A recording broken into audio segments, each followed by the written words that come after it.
সর্বপ্রথমেই বলে নেই যে ইংলিশে কেন স্টুডেন্টরা বেশি ফেল করে। ঢাকা বিশ্ববিদ্যালয়ের সি ইউনিটে প্রায় 90 থেকে 95% স্টুডেন্ট ইংলিশে ফেল করে। ধরো হচ্ছে এমসিকিউতে 12, এটাতে 5 পেতে হবে, এই 5ই অনেকেই পায় না, যেই কারণে 90 থেকে 95% স্টুডেন্ট ফেল করে যায় এবং হচ্ছে তারা ইভ্যালুয়েশনের মধ্যেই আসতে পারে। এবং আরেকটা বিষয় হচ্ছে ঢাকা বিশ্ববিদ্যালয়ের বি ইউনিট বা হচ্ছে এই ইউনিটে যারা হচ্ছে ইংলিশ দেখাতে যাও বা অন্যান্য বিশ্ববিদ্যালয় জিএসটি বা হচ্ছে ঢাকা ইউনিভার্সিটি অথবা রাজশাহী ইউনিভার্সিটিতে বা জাহাঙ্গীরনগর ইউনিভার্সিটিতে, এই সকল ইউনিভার্সিটিতেও অ্যাডমিশন টেস্টে ইংরেজিটাই হচ্ছে তাদের সবচেয়ে বড় ভীতির কারণ। কেন তারা ফেল করে? বিকজ আমরা থ্রু আউট আমাদের ক্লাস 1 থেকে যারা হচ্ছে ইংলিশ ভার্সন অথবা হচ্ছে বাংলা মিডিয়ামে আমরা পড়ি, তারা আমরা হচ্ছে থ্রু আউট আমরা হচ্ছে ক্লাস 1 থেকে 12 ক্লাস পর্যন্ত একটা ইংলিশ একটা কমিউনিকেটিভ ইংলিশ পড়ি, যে ইংলিশ দিয়ে আমরা হচ্ছে কমিউনিকেট করতে পারি। বাট ওই কমিউনিকেটিভ ইংলিশটা হচ্ছে আমাদের অ্যাডমিশন টেস্টে কাজে লাগে না, বিকজ আমরা ওই লেভেলেই পড়তে পারি না, বিকজ আমাদের ইংরেজি সিলেবাসটাই খুব। আমরা মনে করি যে 12 ক্লাস পর্যন্ত ইংরেজি পড়েছি, 12 ক্লাসে হচ্ছে আমরা ইংলিশে প্লাস পাইছি বা ভালো রেজাল্ট করছি, তাইলে আমি তো অ্যাডমিশন টেস্টে ইংলিশেও আমার জন্য একদম ইজি হয়ে যাবে। কিন্তু অ্যাডমিশন টেস্টের ইংলিশ একাডেমিক ইংলিশের মতো না। এই কারণেই হচ্ছে এইচএসসিতে স্টুডেন্টরা ইংলিশে, বেশিরভাগ স্টুডেন্টরা ইংলিশে। এখন তোমাদেরকে বলে দিব যে একাডেমিক ইংরেজি এবং হচ্ছে অ্যাডমিশনের ইংরেজি, এই দুইটা জিনিসের মধ্যে তফাৎটা কি বলতো? অ্যাডমিশন ইংরেজি এবং হচ্ছে একাডেমিক ইংরেজি, এই দুইটা জিনিসের মধ্যে তফাৎটা কি? এই দুটো জিনিসের মধ্যে তফাৎটা কি খেয়াল করে দেখো। একাডেমিকে আমরা মূলত কমিউনিকেটিভ ইংলিশ করি।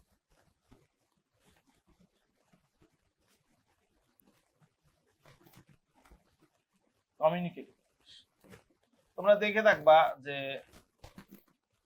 তোমাদের বইয়ে কমিউনিকেটিভ ইংলিশ গ্রামার এরকম কিছু বইয়ের নাম লেখা থাকে বা বইয়ের ভিতরে কমিউনিকেটিভ ইংলিশ লেখা থাকে, যেখানে আমাদেরকে হচ্ছে আমাদের গ্রামারটা বেসিক গ্রামারটা এবং হচ্ছে আমাদের ইংরেজির হচ্ছে ধরো ইংরেজি আমি পড়তে পারি কিনা বা ইংরেজিতে হচ্ছে আমরা ইংরেজিটা যে গড বাঁধা কিছু হচ্ছে কোশ্চেন আইটেম, যে কোশ্চেন আইটেম গুলো দিয়ে দেয়, ওই জিনিসগুলোই হচ্ছে আমরা ফোকাস করি এবং ওই জিনিসগুলোই আমরা পড়ি। তো একাডেমিক ইংলিশে কমিউনিকেটিভ ইংলিশ হওয়া সত্ত্বেও এই কমিউনিকেটিভ ইংলিশ দ্বারা আমরা কমিউনিকেট করি না। খুবই সহজত যদি আমরা বুঝাই দিই যে আমরা ইংরেজিটা মানে ইংলিশ ফার্স্ট পেপার এবং সেকেন্ড পেপারে আমরা কি করি, আমরা হচ্ছে প্যাসেজ পড়ি, প্যাসেজ থেকে কোশ্চেন বের করার চেষ্টা করি, কোশ্চেন থেকে এমসিকিউ, কোশ্চেন থেকে অ্যান্সার বের করার চেষ্টা করি, তারপর হচ্ছে এমসিকিউ দেওয়া থাকে সেগুলো অ্যান্সার করার চেষ্টা করি, সামারি দেওয়া থাকে সামারি করার চেষ্টা করি, হ্যাঁ ফ্লো চার্ট দেওয়া থাকে ফ্লো চার্ট তৈরি করার চেষ্টা করি, মানে বিভিন্ন রকম আমাদের হচ্ছে কুইজ টেস্ট উইদাউট ক্লুজ থাকে, উইথ ক্লুজ থাকে, এইগুলো হচ্ছে আমরা পূরণ করার চেষ্টা করি। But English as a communicative English মানে ইংরেজিটা হচ্ছে তোমার কমিউনিকেশন করার জন্য, তোমার হচ্ছে তোমার বন্ধুদের সাথে তোমার সহপাঠীদের সাথে যে তুমি হচ্ছে ইংরেজিটাকে কমিউনিকেট করবা, তুমি যে হচ্ছে তাদের সাথে ইংরেজিতে কথা বলবা, সেই জিনিসটাই আমরা শিখি না। সো মূলত ইংলিশটা কমিউনিকেটিভ ইংলিশ হওয়া সত্ত্বেও, ইংরেজিটা কমিউনিকেটিভ ইংলিশ হওয়া সত্ত্বেও আমরা এই ইংলিশটাকে কমিউনিকেট করার চেষ্টা করি না, মানে ইংলিশটাকে কমিউনিকেশনের মাধ্যম হিসেবে ব্যবহার করার চেষ্টা করি না। আমরা কি করি, আমাদের গটবাঁধা কিছু কোশ্চেন দেওয়া থাকে সেগুলা অ্যান্সার শিখি, মানে কিভাবে আমাদের টিচাররা বা আমাদের কলেজ এবং স্কুলে আমাদের টিচাররা আমাকে শেখায় যে তুমি প্যাসেজ থেকে কিভাবে কোশ্চেন অ্যান্সার করবা, হ্যাঁ তুমি প্যাসেজ থেকে কিভাবে এমসিকিউ এর অ্যান্সার করবা, তুমি প্যাসেজ থেকে কিভাবে সামারি তৈরি করবা, তোমাকে হচ্ছে গ্রাফ চার্ট দিয়ে দেয়, গ্রাফ চার্ট থেকে তুমি কিভাবে গ্রাফটার উত্তর দিবা, তুমি হচ্ছে কিভাবে অ্যাপ্লিকেশন লিখবা, কিভাবে লেটার লিখবা, এই জিনিসগুলো হচ্ছে মূলত আমাদেরকে শেখায়। বাট কমিউনিকেটিভ ইংলিশে যে জিনিসটা মূল প্রায়োরিটি, যে মানে কমিউনিকেট করা, যে ইংলিশটাকে অ্যাজ এ কমিউনিকেশনের মিডিয়াম আমরা ব্যবহার করি, সেই জিনিসটা আমরা ব্যবহার করতে শিখি না। তো এইটাই হচ্ছে একমাত্র মানে সবচেয়ে বড় বাধা, এটাই হচ্ছে সবচেয়ে বড় আমাদের ল্যাকিংস যে আমরা হচ্ছে কমিউনিকেটিভ ইংলিশটাকে কিছু কোয়েশ্চেন অ্যান্সার করার মিডিয়াম হিসেবে বিবেচনা করি। তার মানে আমাদের মূল সমস্যা হচ্ছে এখানে যে আমরা মানে একাডেমিক ইংলিশে এবং হচ্ছে একাডেমিক ইংলিশে আমরা যে জিনিসটা করি সেটা হচ্ছে যে আমরা কমিউনিকেটিভ ইংলিশ না হিসেবে চিন্তা না করে আমরা হচ্ছে এটাকে পরীক্ষায় পাশ করার একটা মাধ্যম হিসেবে ধরে নিছি, বা কিভাবে পাশ করতে হয় সেই জিনিসটা দেখি। তো এইটা হচ্ছে একাডেমিক ইংলিশে আমরা মিস্টেকটা করি। এখন অ্যাডমিশনের ইংলিশ আর একাডেমিক ইংলিশের মধ্যে পার্থক্য কি, কেন আলাদা, এটা কেন একাডেমিক ইংলিশ এবং অ্যাডমিশন ইংলিশ আলাদা? আসলে একাডেমিক ইংলিশ এবং অ্যাডমিশন ইংলিশ এইটা আলাদা কিছু না, একই জিনিস। তুমি যেটা পড়ে আসছো সেটা এবং অ্যাডমিশন ইংলিশে যেটা আসে সেটা সেম জিনিস।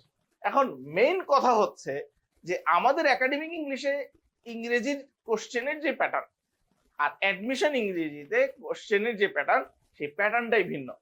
একাডেমিক ইংলিশে তোমাকে টেস্ট করে যে তুমি এই কোশ্চেনগুলো অ্যান্সার করতে পারতেছো কিনা, তোমার এমসিকিউ এর অ্যান্সার করতে পারতেছো কিনা, তুমি সামারি লিখতে পারতেছো কিনা, হ্যাঁ তুমি গ্রাফ চার্ট লিখতে পারতেছো কিনা, এই জিনিসটা। বাট অ্যাডমিশন ইংরেজির কোশ্চেনটা এমন ভাবে সেট করা হয় যেখানে তোমাকে টেস্ট করা হয় যে তুমি অ্যাকচুয়ালি ইংরেজির উপর কতটুকু দক্ষ, বা ইংরেজির কমিউনিকেশন স্কিলটা, ইংরেজির রিডিং স্কিলটা, ইংরেজি স্পোকেন স্কিলটা তোমার তুমি কতটুকু দক্ষ সেইটাই হচ্ছে টেস্ট করে অ্যাডমিশন টেস্টে।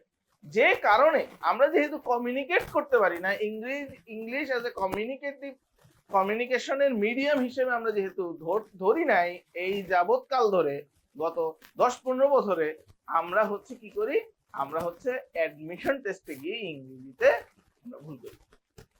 যেমন খুব সহজ ভাষায় আমি যদি বলি যে ধরো হচ্ছে তোমার কোশ্চেনে, এইচএসসি কোশ্চেনে প্রিপোজিশন আসছে এবং এই প্রিপোজিশনে তুমি 10টায় 10টা অ্যান্সার করে 5-এ 5 পেয়ে গেছো, সেই প্রিপোজিশনটাই যখন হচ্ছে অ্যাডমিশন টেস্টে কোশ্চেন আকারে আসতেছে তুমি সেখানে সেটা ভুল করতেছো। এখানে বিষয়টা হচ্ছে যে আমি একাডেমিক ইংলিশে আমি চিন্তা করতেছি যে না, আমি হচ্ছে প্রিপোজিশন তো সহজ, আমি কয়েকটা প্রিপোজিশন পড়ে বা প্রিপোজিশনের কিছু ধরন বুঝে আমি জাস্ট পরীক্ষায় 5-এ 5 পাইতে পারতেছি কিনা। বাট অ্যাডমিশন টেস্টে এইটা এমন ভাবে, কোশ্চেনটা এমন ভাবে করা হয়, এমন জায়গা থেকে করা হয় যেখানে তোমাকে টেস্ট করে যে তুমি অ্যাকচুয়ালি ইংলিশটাকে অ্যাজ এ কমিউনিকেশনের মিডিয়াম হিসেবে গ্রহণ করতে পারছো কিনা, বা তোমার ইংরেজির কমিউনিকেশন স্কিলটা কিরকম। এই কারণেই হচ্ছে একাডেমিক ইংলিশ এবং অ্যাডমিশন ইংরেজিতে দুইটাকে আমরা আলাদা মনে করে থাকি, বাট এটা আলাদা না। আমরা যদি হচ্ছে একদম আমাদের বেসিক লেভেল থেকে ক্লাস 9-10 থেকেই যদি হচ্ছে ইংলিশটাকে অ্যাজ এ কমিউনিকেশনের মিডিয়াম হিসেবে ধরতে পারতাম বা ইংলিশটাকে অ্যাজ এ ল্যাঙ্গুয়েজ হিসেবে গ্রহণ করতে পারতাম, তাহলে যারা হচ্ছে গ্রহণ করতে পারে তারাই হচ্ছে অ্যাডমিশন টেস্টে ভালো করে এবং ইংরেজিতে ভালো করে।